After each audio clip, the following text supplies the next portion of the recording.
Isang OFW sa Abu Dhabi ang nasawi matapos umanong imaltrato ng kanyang mag-asawang amo. Pinaimbestigahan na ni Presidential Advisor for OFW Concerns Vice President Jejomar Binay ang kanyang kaso. May news to go si Salima Refran.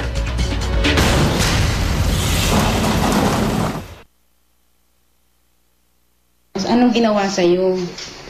Tinutuktukan ka? Tuktukan, bugbong sarado sa ulo.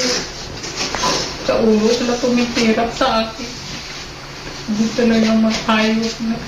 Kuha ito ng mga kapwa niya OFW kay Marites Lozano noong April 4 sa accommodation house ng Marbco Recruitment sa Abu Dhabi, United Arab Emirates. Binawi siya ng agency dahil sa pamubugbog ng kanyang mag-asawang amo. Sa video, kitang namamaga at nangingitim sa mga pasa ang mukha ni Marites. Yung babae, bagong panganak, alam mo, bugbong sarado talaga ako. Talagang minus-nos ako sa may sakit. Parang sigaw ko ng sigaw kaya. Tapos ang lalaki naman, hindi nalagyan ng yung anak niya ng ayun yung parang sa loob. Alam mo, pumunta siya doon sa banyo, inano ako ng sinturon. Sa videong ito, huli na palang makikitang malakas pa si Marites. Hindi talaga siya mapatawad ng hayop niya. Kinabukasan, nagsimula na manghina si Marites. Hindi na maikilos ang katawan. Ako'y. Inaalagaan na lang siya ng mga kababayan. Bakas sa kanyang muka ang hirap na dinanas. April 7, isinugod siya sa Sheikh Khalifa Medical City. Ilang araw matapos makomatose, idineklara siyang brain dead. April 14, pumanaw si Marites dahil sa stroke. Ang mga video at litrato ibinigay sa kanyang pamilya ng isang nagmalasakit na OFW.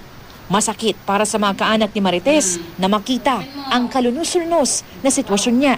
May mga tusok po siya ng karayom sa kamay, may mga pasa po siya kasi hindi na po siya makabihis, hindi na rin po makapunta ng CR. Hindi na maintindihan kung bakit ganun ang nangyari sa kanya dahil napakalakas ng kapatid ko bago umalis dito.